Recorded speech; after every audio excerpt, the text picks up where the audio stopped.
Hey guys, tonight we're diving into a story that blurs the line between gut instinct and gross incompetence, between a hero and a man who almost lost his job.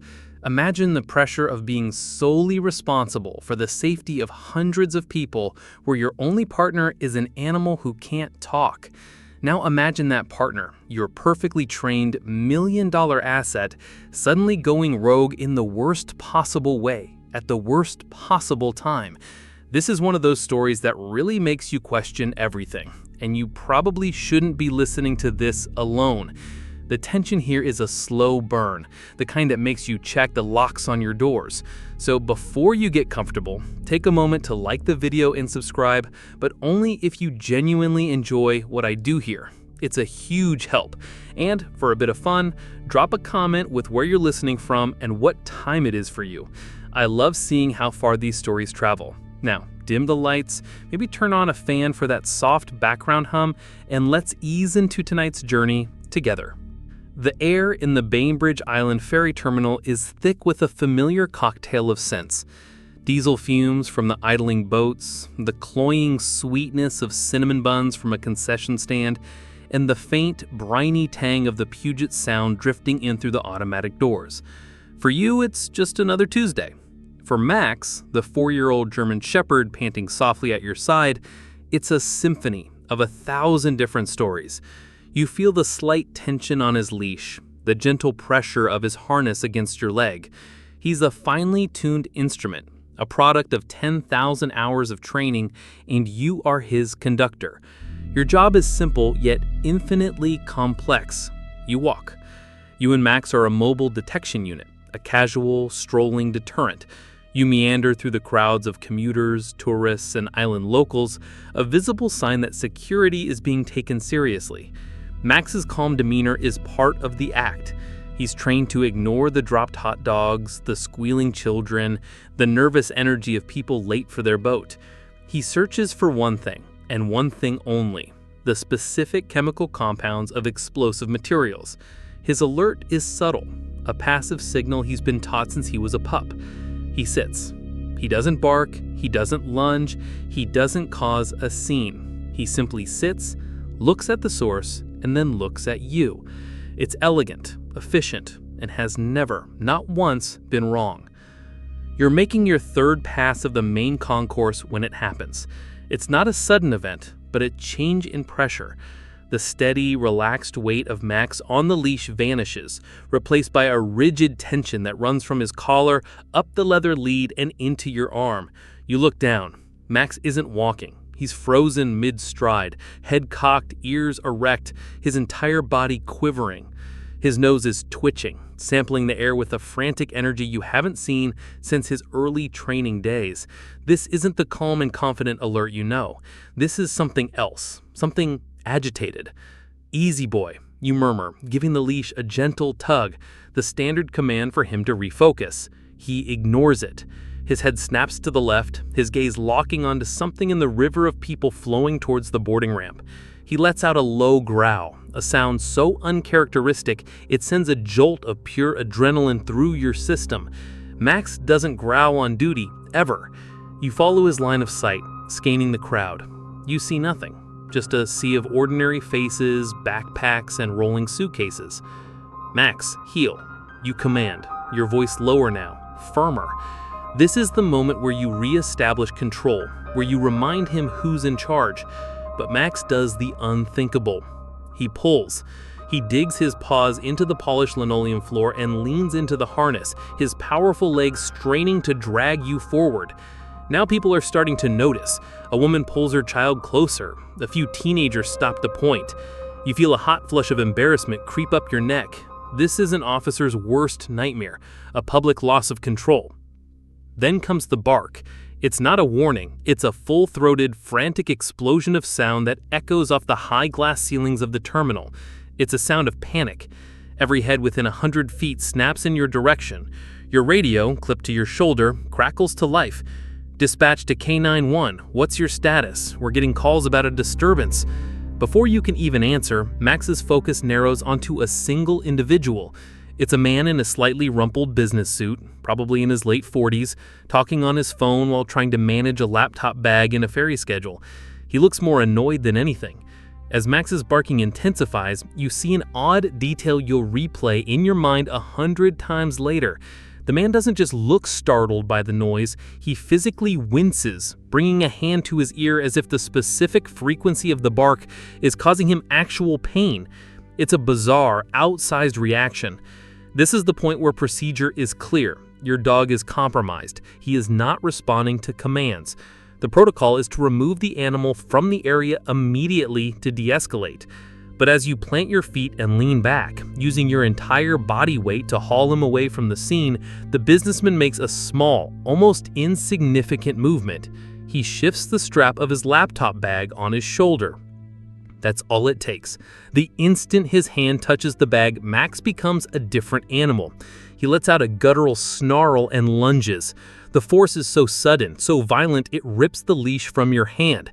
The thick leather strap slaps into the floor, and your heart plummets with it.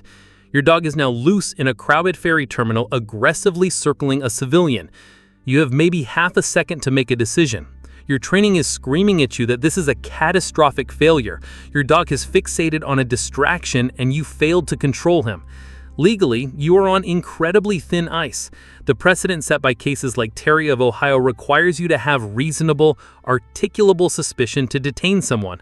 Is a misbehaving dog acting directly against its multi-million-dollar training reasonable suspicion, or is it just chaos? But then you look at Max. You see the desperation in his eyes, the absolute unwavering certainty. In that split second, you make a choice. You don't trust your training. You trust your dog. The very foundation of your career is built on the idea that the handler knows best, yet right now you're gambling everything on the theory that the animal does. Experts in canine psychology still debate the validity of the handler's override, that dangerous, unquantifiable moment of choice. You are now the living embodiment of that debate. You draw your weapon, level it at the ground in a low-ready position, and take a step towards the businessman. "Sir, stay right where you are. Do not move." Your voice is louder than you intended, cracking with adrenaline. The man's eyes go wide with fear. The terminal, which was merely watching a show, now erupts into panic. People are screaming, running. Your radio is a waterfall of noise. You've just turned a routine patrol into a full-blown crisis, and you have absolutely no idea why. All you know is your perfect partner, your best friend, has just destroyed your career. The world shrinks to a 10-foot circle of chaos. Your shouts are swallowed by the rising tide of public hysteria. Two Port Authority officers burst to a side door, their own weapons drawn, their eyes wide and searching for the threat. You see their confusion as their gaze lands on you, the canine handler, the supposed professional, standing over a cowering businessman while your dog, a snarling, barking mess, circles him like a shark. "Secure the subject!" you yell, forcing authority back into your voice. It's enough. They converge on the man, pushing him to the floor with practiced efficiency. He doesn't resist, just splutters in protest, his face pressed against the glossy white linoleum that just moments ago was his path to a quiet ferry ride home. You finally grab Max's collar, your fingers digging into the thick nylon. The dog is vibrating, a low, continuous growl rumbling in his chest. You haul him back, and he goes reluctantly, his eyes never leaving the laptop bag that now lies abandoned a few feet away. The terminal is a blur of motion. Your supervisor, Sergeant Miller, is on the radio, his voice a clipped, angry staccato. He wants you, the suspect, and the bag in the primary screening room. Now. The walk there is the longest of your life. It's a walk of shame, past the terrified and judgmental faces of the public you're sworn to protect. They don't see a potential threat averted. They see a cop who lost control of his animal and assaulted an innocent man. And right now, you have absolutely no evidence to the contrary. The screening room is cold and sterile, smelling faintly of bleach. The businessman, now uncuffed and identified as Mr. Henderson, sits slumped in a metal chair, a mixture of fury and indignation radiating from him.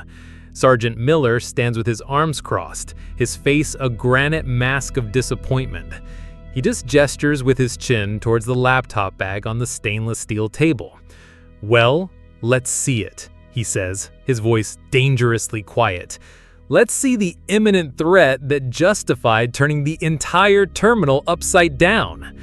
You pull on a pair of nitrile gloves. Your hands are slick with sweat, but your movements are precise, drilled into you by years of repetition. This is your chance for vindication. You just need to find what Max smelled. You place the bag on the table. It's a standard, mid-range leather satchel. Nothing special. You unzip the main compartment. Inside sits a laptop, its power cord neatly wrapped, a manila folder, and a half-eaten protein bar. You run the explosives trace detection swab over every surface. You wait for the machine to beep, for the chemical analysis to confirm Max's frantic alert. The machine stays silent. The screen reads, "No threat detected." A knot of ice forms in your stomach. Miller doesn't say a word, which is somehow worse than if he'd yelled.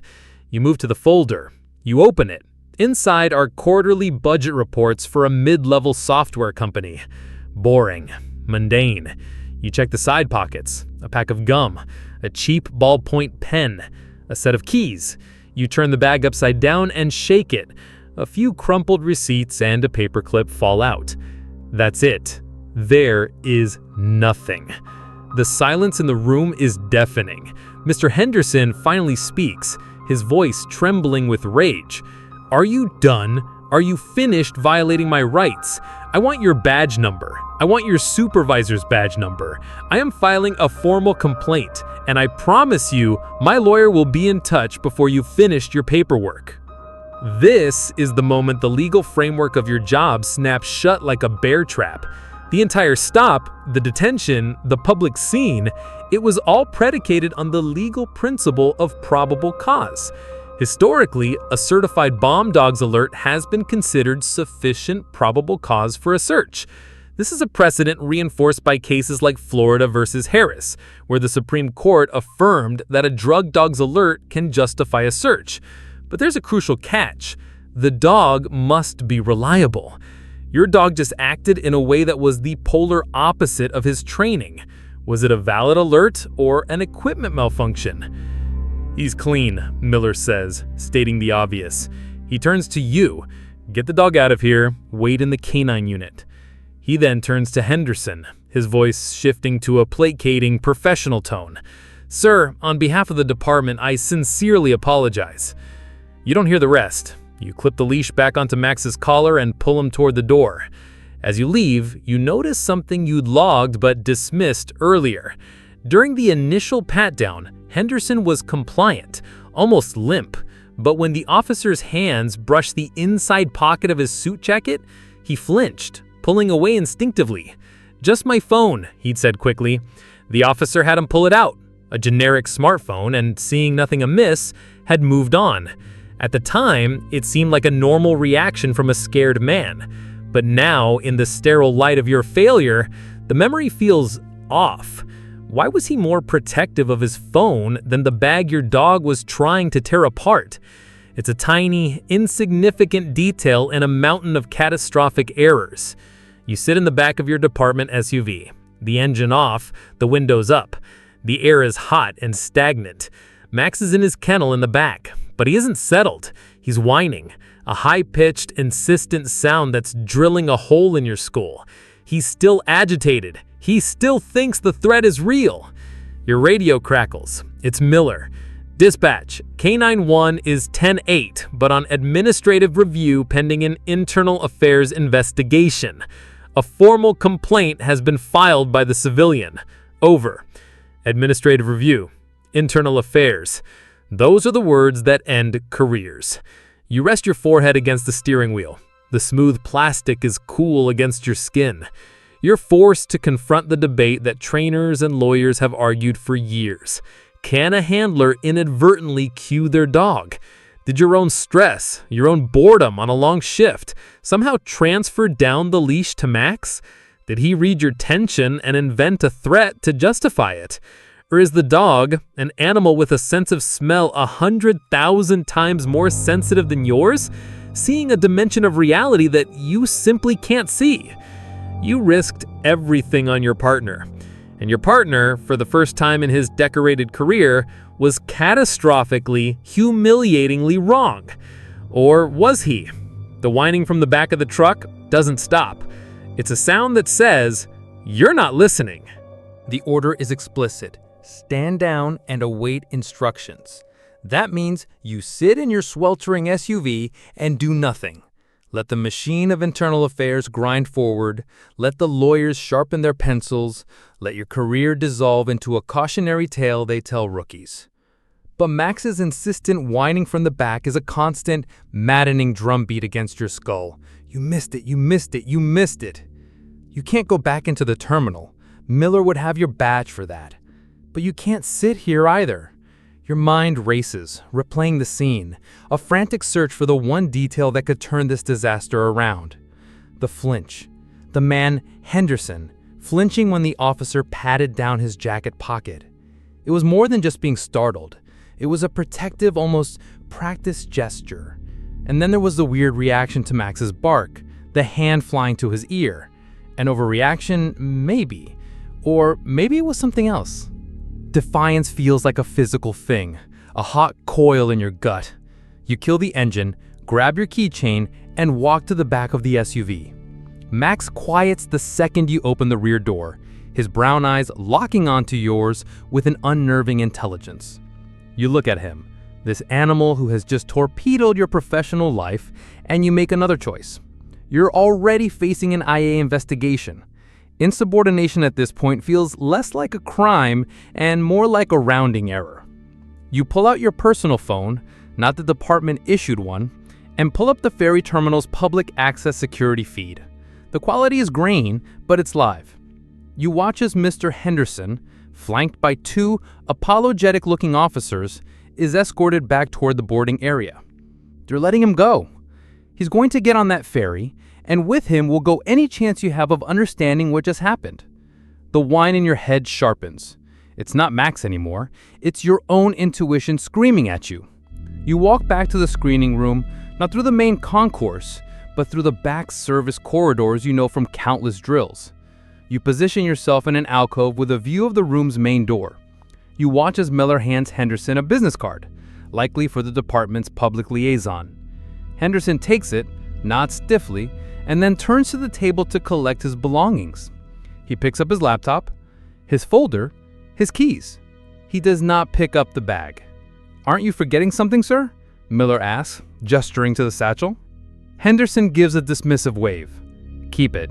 A souvenir of my delightful afternoon. I'll buy a new one." He turns and walks out without a backward glance, leaving the bag, the central piece of evidence in his formal complaint against you, sitting on the table.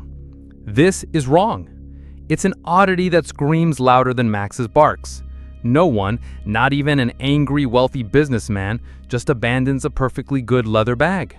It's a violation of human nature. People are attached to their things. The act is so unnatural, it feels staged. It feels like a performance. The moment Henderson is out of sight, you slip into the screening room. Miller looks up, his eyes blazing with fury. "I gave you a direct order," he snarls. "He left the bag," you say, pointing. "It's his right to abandon his property. Now get out." Why would he do that? The whole complaint is based on us searching that bag without cause. Now he's leaving it here. It makes no sense. You're not asking a question. You're pleading. You walk over to the table and pick up the bag again. This time, you're not looking for explosives. You're looking for anything. Anything that explains the strangeness. You run your hands over it, feeling the texture of the leather, the seams, the stitching. You press along the bottom. It feels solid, maybe a little too solid. You knock on it with your knuckle. It doesn't make the soft thud of leather and fabric. It makes a harder, duller sound, a hollow sound. This detail, the acoustics of a simple knock, is your first real clue. The principle of a plain view search is a cornerstone of Fourth Amendment law, established in cases like Coolidge versus New Hampshire. If an officer is lawfully in a location and sees an object whose incriminating character is immediately apparent, they can seize it. You are not lawfully in this room, but the bag has been abandoned. It's now technically the property of the Port Authority. The legal ground is shifting from murky to slightly less murky. You pull a small multi-tool from your pocket and use a flathead screwdriver to pry at the interior lining at the bottom of the bag. It resists, then gives with a soft crackle of glue. You peel back the cheap fabric lining. Underneath, it's not the leather bottom of the bag. It's a thin, perfectly fitted sheet of black plastic. A false bottom. Miller, who had been about to physically remove you from the room, stops dead. He stares. "I'll be damned," he whispers. Working together now, you pry the plastic plate out. It comes loose with a final sickening tear. Tucked neatly in the half-inch space below are not the chemicals of a bomb, but a collection of items that make even less sense. There are 3 mobile phones, still in their plastic wrappers, a GPS tracker, a small coiled antenna, and a set of 5 identical high-capacity lithium-ion batteries wired together with electrical tape. It's a bizarre, custom-built electronics kit. There is no explosive material. Max was, technically, wrong. And yet, he was right. He wasn't smelling C4 or TNT. Experts still argue whether some dogs can be trained to detect not just the explosive itself, but the large power sources and electronic switching mechanisms common to IEDs. It's a controversial theory, one that most agencies dismiss, but as you stare at the neatly packed components, you can't help but wonder if Max's senses are simply more advanced than your training manuals. Tucked in the wiring is a folded piece of paper. You carefully extract it with your multi-tool. It's a receipt from a local electronics hobby shop, dated yesterday. The items listed are mundane: wire strippers, solder, a pack of resistors. But at the bottom of the receipt, someone has written a note in neat block letters. Vashon Ferry, 5 p.m., Deck 2, payment on delivery. You look at the clock on the wall, it's 4:52 p.m. The Vashon Island Ferry, not the Bainbridge Ferry, is on the other side of the terminal. And it's boarding right now. You and Miller look at each other, the same horrified realization dawning on you both. This wasn't the target. This was the handoff. Henderson wasn't the bomber. He was the mule.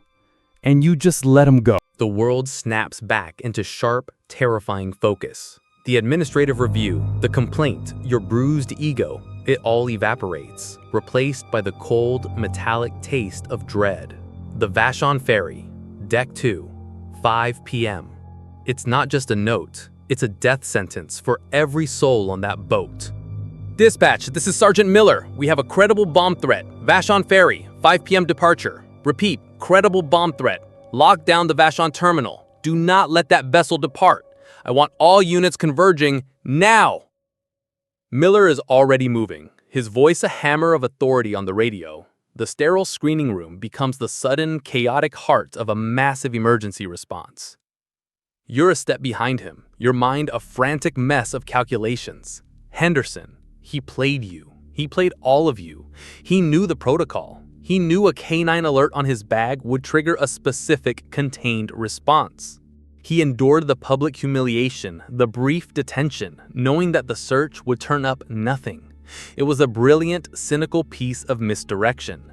He sacrificed the bag and its contents to ensure his own escape. Remember how he winced at Max's bark? It wasn't pain. It was the panicked reaction of a man whose carefully timed plan was being threatened by an unpredictable animal. He needed to get away from the dog not because of what was in the bag, but because of who he was supposed to meet. He can't have gotten far, you say, grabbing the bag with the false bottom. We need his face on every screen in this building. Already on it, Miller barks into his radio, ordering the control room to pull Henderson's image from the security cameras and flag him. All units, be advised. Suspect is male, late 40s, wearing a tan suit. Name is Henderson. He is a person of interest in a bomb plot. He is not the primary target. We're looking for the receiver. The legal situation has inverted itself spectacularly.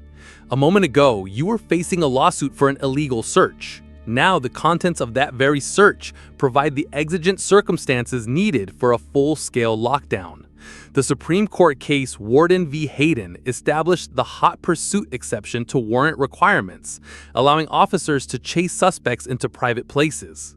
You are now in hot pursuit of a ghost, a person you haven't even seen, based on a note from a bag that technically shouldn't have been opened. You race out of the screening room and into the concourse, which is transforming from a place of transit into a fortress. Steel gates are slamming down, officers are shouting, and the calm flow of commuters has become a panicked eddy of confusion. You see him. Across the concourse, near the Vashon ticketing area, is Henderson. He's not running. He's standing near a pillar talking on his phone again, trying to look casual, but his eyes are scanning the chaos, looking for an exit. He knows the plan is blown. You and Miller start moving towards him, weaving through the frightened crowds. He sees you. His eyes lock with yours for a split second, and in them, you don't see a master criminal, but a terrified errand boy. He drops the phone and bolts. He shoves a family out of his way and sprints toward a service exit. But you're not chasing him. Miller and 2 other officers are. Your focus is elsewhere. The handoff, payment on delivery. Henderson was the mule, but he wasn't carrying the bomb. He was carrying the payment and the final components, the trigger mechanism. This means the bomber is already on the ferry or near it, with a live but incomplete device. He's waiting for Henderson to deliver the brain of the bomb. You stop. The noise, the shouting, the alarms, it all fades into a dull roar. You close your eyes and force yourself to think. The note said Deck 2. That's the car deck. It's a vast, echoing space filled with cars, trucks, and 100 places to hide a device. There's no time to search every vehicle. The ferry has over 300 people on board. You have minutes, maybe seconds, before the bomber realizes the plan has failed and decides to detonate what he has or simply escapes in the chaos. This is where you hit a wall, a hard, unmovable wall. You have the what, a bomb plot, but you have no who. You're chasing a phantom. The entire law enforcement apparatus of the Port Authority is now mobilized, but they are all working with the same useless information. They're looking for someone waiting for Henderson, but with the lockdown, no one is meeting anyone. The bomber could be anyone, a tourist, a commuter, a food vendor. As officers swarm the Vashon terminal, another problem arises, a classic procedural trap. There's a jurisdictional handoff. The ferry itself is technically under the purview of the U.S. Coast Guard. Port Authority has jurisdiction over the terminal, but not the vessel. A debate, frantic and clipped, breaks out on the radio channels about who has the authority to board and conduct a search of this magnitude. It's a bureaucratic nightmare unfolding in real time while a clock is ticking. You look at the manifest for the 5 p.m. sailing, a list of vehicles that have already boarded. It's a jumble of makes and models, useless. Then, an officer runs up to Miller, holding Henderson's phone recovered after his capture. It's wiped, he says. Factory reset. He must have done it remotely. Another dead end. Henderson, the only link to the bomber, is a professional. He's a cutout, designed to be caught without giving anything up. As they drag him past you in handcuffs, he looks at you, and a flicker of something crosses his face. Not hatred, but an odd, almost ironic pity. He knows you have nothing. You feel a wave of desperation wash over you. You saved no one. You simply delayed the inevitable and created a bigger, more public crisis. The bomber is still out there. The bomb is still in play. And you are standing in the middle of a locked-down terminal holding a bag of useless electronics with absolutely no idea where to look next. The tactical teams are boarding the ferry now, a slow, methodical sweep that you know will take too long. Miller is coordinating with the Coast Guard, his face a mask of grim concentration. The entire weight of the operation rests on his shoulders. You, on the other hand, have become irrelevant. You are the catalyst, the guy who stumbled into the hornet's nest, and now the professionals have taken over. You're standing uselessly by the command post, the abandoned laptop bag still in their hand, like some bizarre trophy of your failure. It's the bag that brings you back. Not what's in it, but the bag itself. Why did Max react to it so violently? The theory of him smelling the power source is plausible, but it's still just a theory. a fringe idea not accepted by any official canine manual. If it wasn't the electronics, what was it? The training is clear. The dog alerts to the scent of explosives, nothing else. But what if the scent wasn't in the bag, but on it? Your mind latches onto this. It's the only thread you have left. You turn and run, not towards the ferry, but back towards the central security office.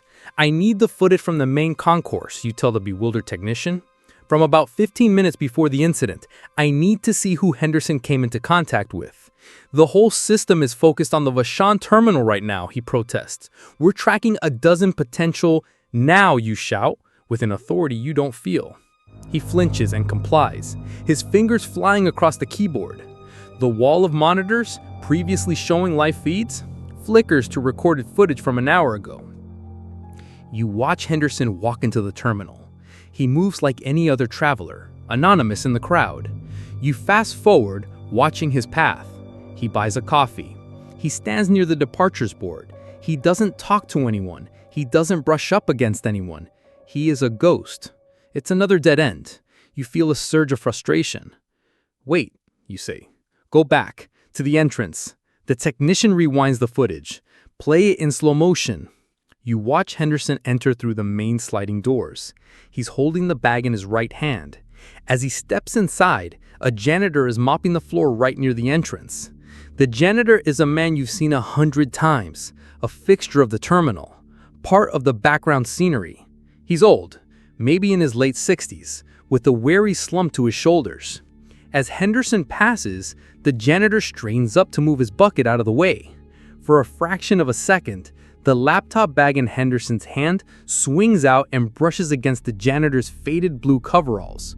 It's nothing, a meaningless incidental contact that happens 1,000 times a day in a place this crowded. You're about to tell the technician to move on, but then you see it, an odd, almost invisible detail. The janitor, after the contact, subtly sniffs the air. His head tilts, just for a second, in the direction of the bag.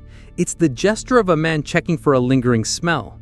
It's so faint, so unremarkable that you would never have noticed it if you weren't looking for something, anything out of the ordinary.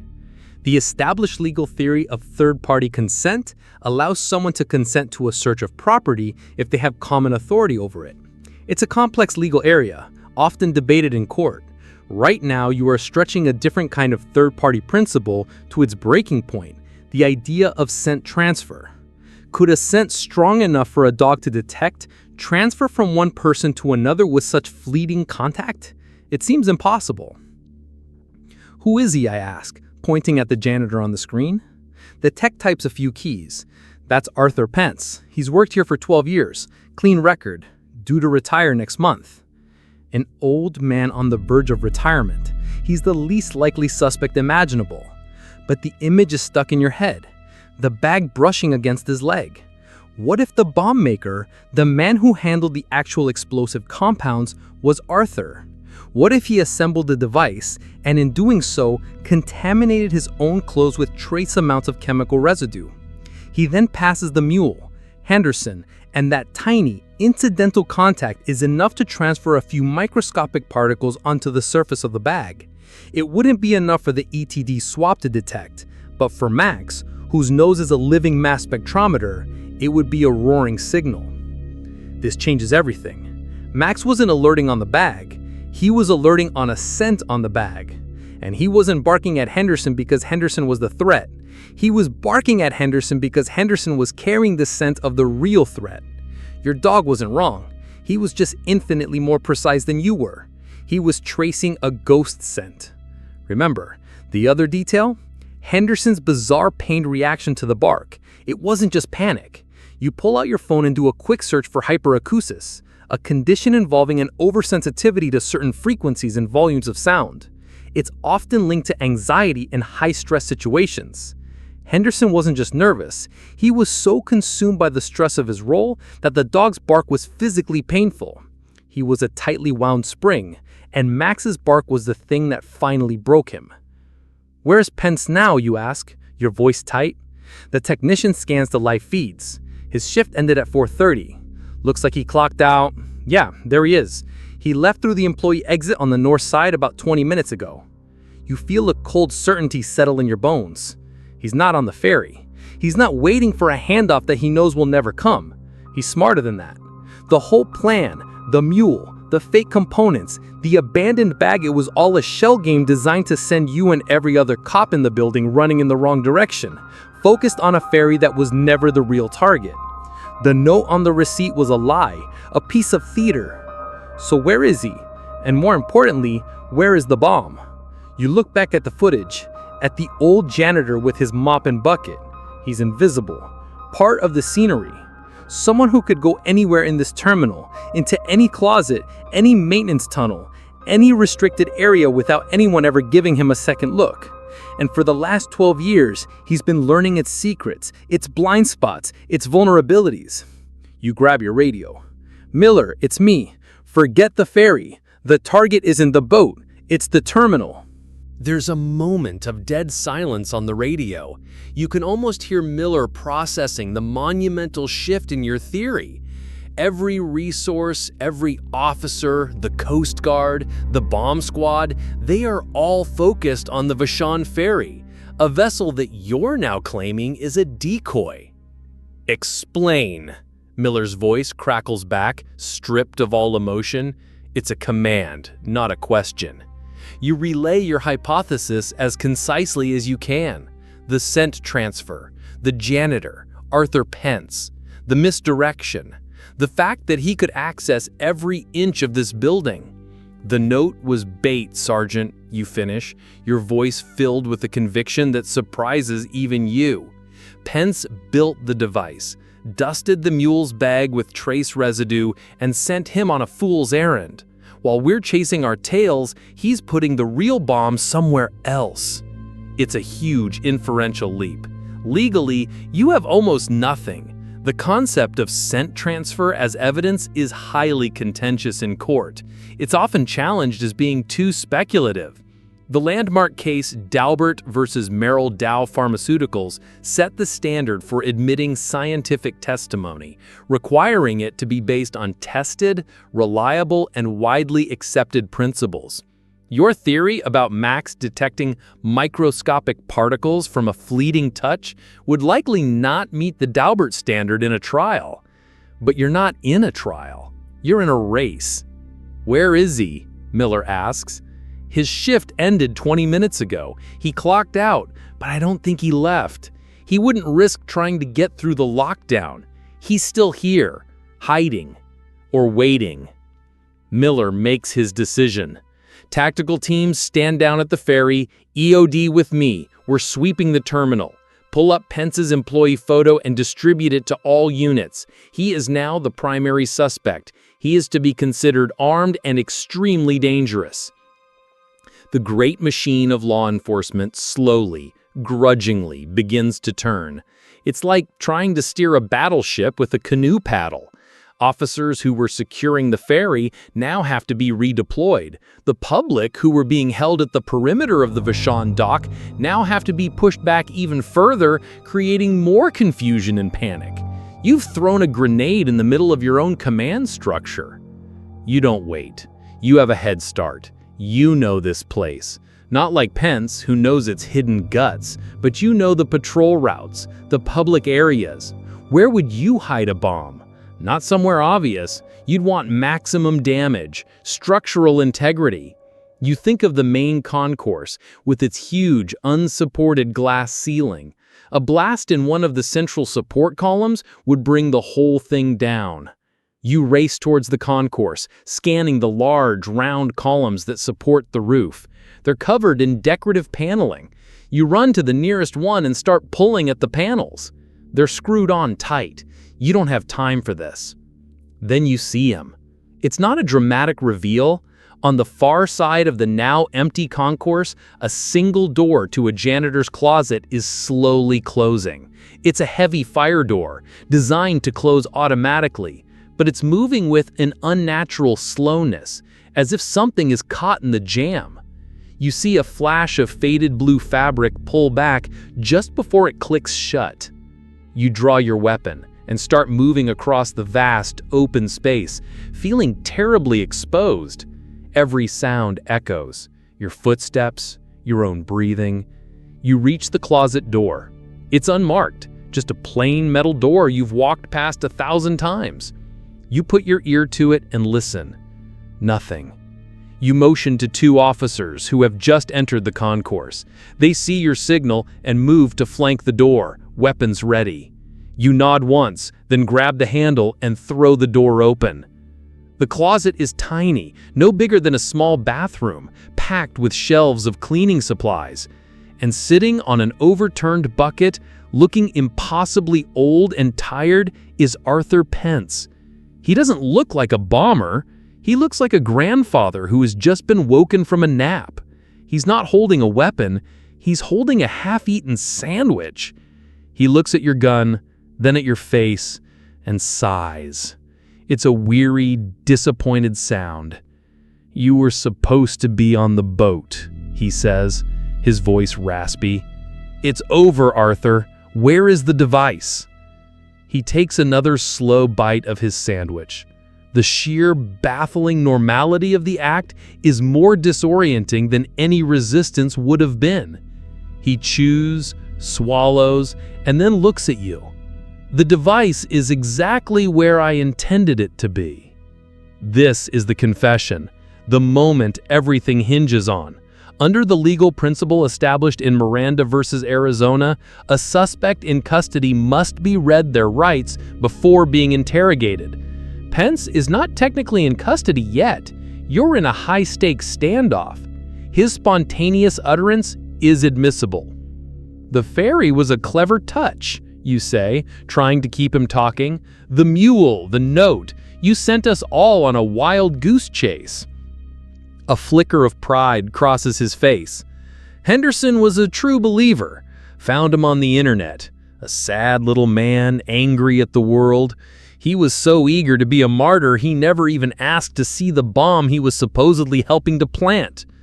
This is a chilling detail, the recruitment of a disposable asset, a common tactic in organized terror cells. He saw Henderson not as a partner, but as a tool. "Why, Arthur?" Miller asks, stepping into the doorway behind you. "Why would you do this?"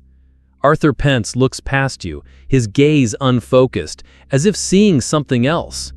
12 years I've worked here. I've seen it all. The waste, the greed, the people who treat this place, this world, like their personal garbage can. They come and go, and they never see the people who clean up their mess." He gestures with his sandwich. "This building, it's a symbol of everything that's wrong. It needed to be cleansed." His calm, detached demeanor is terrifying. He's not a wild-eyed fanatic. He's a man who has followed a long, slow-burning fuse of resentment to its logical, horrific conclusion. "The bomb, Arthur. Where is it?" You press again, your patience gone. He smiles, a sad, knowing smile. You're standing right in front of it. You freeze. You look around the tiny closet, the shelves of chemicals, the mop bucket, the spare rolls of paper towels. There's nothing. "I don't understand," you say. Pence points with the remains of his sandwich, not at something in the closet, but at the wall behind you. "I swapped him this morning. The live device for the dummy." Your blood runs cold. You slowly turn and look at the object you'd noticed but ignored when you burst in, the thing that was holding the heavy fire door open. It's a fire extinguisher. A standard red wall-mounted fire extinguisher wedged between the door and the frame. Pence gives a dry chuckle. "The one on the wall is a dud. I refilled it with sand yesterday. The real one, well, that one's full of a lot more than compressed CO2. He looks at the clock on his wrist. "And in about 90 seconds, the pressure switch I rigged it to is going to trigger." 90 seconds. The words hang in the air of the tiny closet, heavier than the smell of bleach and despair. The bomb isn't in a support column. It wasn't on the ferry. It's right here. It's been right here the whole time, a mundane object hidden in plain sight, used as a simple doorstop. It's a twist of such breathtaking audacity that your mind struggles to catch up. The two officers behind you recoil, their training screaming at them to create distance. But you can't. You're frozen, staring at the red canister. It's a classic IED design, one you've only seen in training manuals, a pressure vessel bomb. The fire extinguisher steel casing provides the perfect fragmentation shell. The contents, likely a high explosive slurry mixed from common industrial chemicals Pence had access to, would be devastating in this confined space, right at the heart of the terminal's infrastructure. Pence just watches you, a detached curiosity in his eyes. He's not a man trying to escape, he's a man watching the final scene of a play he wrote. This is his real confession, the one that matters, not the words, but the reveal.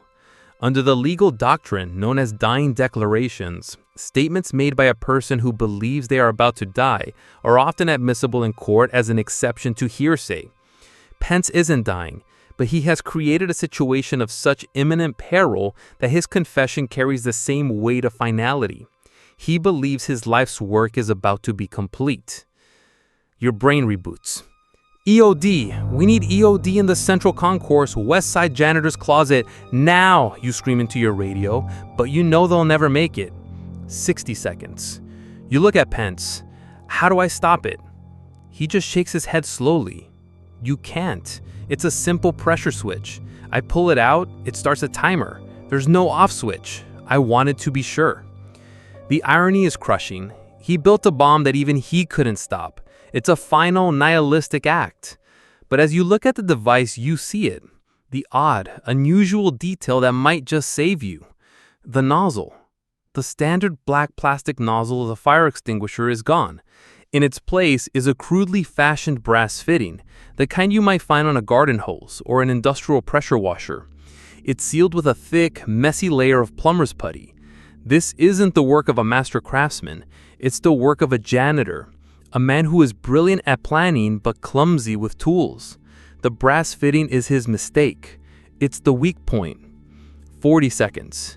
You can't disarm it, but maybe you can contain it. You look around the closet. Bleach, ammonia, cleaning solvents. A terrible, desperate idea forms in your head. It's a complete gamble, a bastardization of high school chemistry. Get me the fire hose from the main hall and clear the concourse. Now, go! He doesn't question you. He just runs. 30 seconds. You turn back to the bomb. The pressure switch he mentioned, it's not sophisticated. It's probably a simple dead man switch. As long as something is depressing it, the circuit is open. The moment the pressure is released, the circuit closes and the timer starts. He didn't rig the extinguisher itself. He rigged the valve. You look at Pence. You didn't make a bomb, Arthur. You made a pipe bomb. There's a difference. For the first time, a flicker of uncertainty crosses his face. He doesn't understand. 20 seconds. The officer is back, dragging the heavy canvas fire hose. The valve is rusted shut. I can't turn it on, he gasps. Of course it is. In a final bitter twist, the one piece of safety equipment that could help you has been neglected, probably for years. The very neglect that fueled Pence's rage is now about to doom you all. But you don't need the water. You need the pressure. 10 seconds. Give it to me, you shout, grabbing the heavy brass nozzle of the hose. You shove it against the makeshift brass fitting on the fire extinguisher bomb. It's not a perfect fit, but it's close enough. Hold it there. Brace it against the wall. Don't let it move. You and the other officer put your full body weight against it, pinning the bomb between the fire hose nozzle and the concrete wall of the closet. Pence is just staring, his sandwich forgotten, a look of utter confusion on his face. The countdown in your head hits 0. There is no massive explosion. Instead, there's a deafening pang, a sharp metallic crack that vibrates through your bones. The body of the fire extinguisher jumps and a violent jet of white foam erupts from a rupture near the bottom, spraying the contents all over the floor of the closet, away from the main charge. The pressure found a different way out. You directed the blast to the canister's weakest point, causing it to fail, to rupture instead of detonate. You didn't disarm the bomb, you just made it break. Silence. The only sound is the hissing of the last of the gas escaping the ruined canister and the frantic, garbled shouts from your radio. You are alive. You are covered in foul-smelling chemical foam, but you are alive. The terminal is safe. 300 passengers on a ferry that was never in danger are safe. And it's all because your dog, your perfectly trained partner, ignored every command you gave him. He didn't detect a bomb. He detected a man. He broke protocol, created a public disturbance, nearly got you fired, and in doing so was the only one who saw the real threat. The paradox of the event is a topic that canine experts and behavioral psychologists still argue about. Was it a sentient override, a moment where the dog's superior senses and instincts correctly overruled its programming, or was it an associative failure, where the dog mistakenly linked the scent of explosives with the nearest high-anxiety human, Henderson? You saved 300 lives by being, in the strictest sense, completely and utterly wrong about everything, right up until the last 90 seconds. You didn't follow the clues. You followed your dog's mistake, and that has made all the difference.